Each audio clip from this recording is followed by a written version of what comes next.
بسم الله الرحمن الرحيم.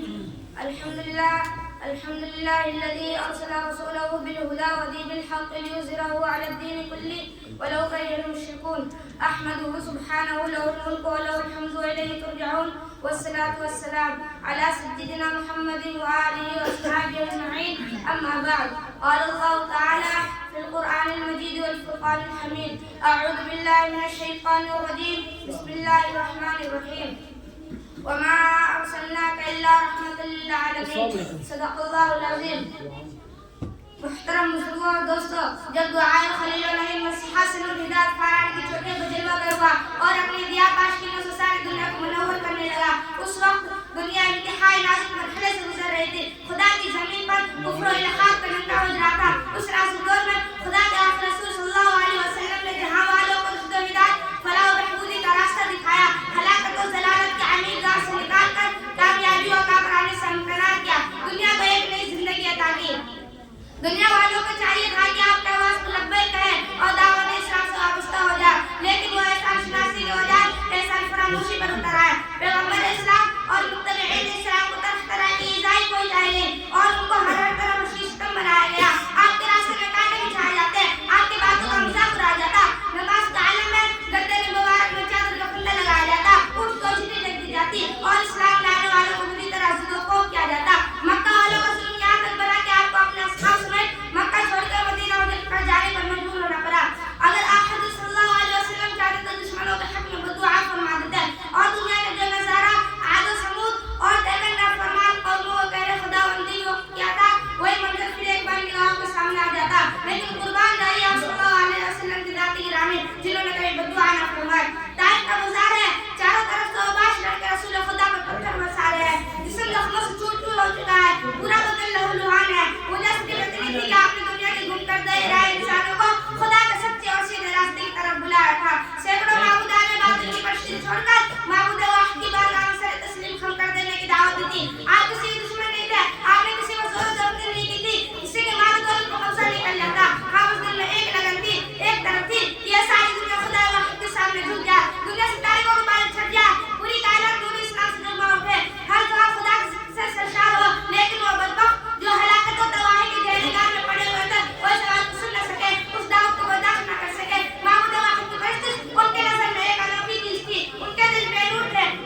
میں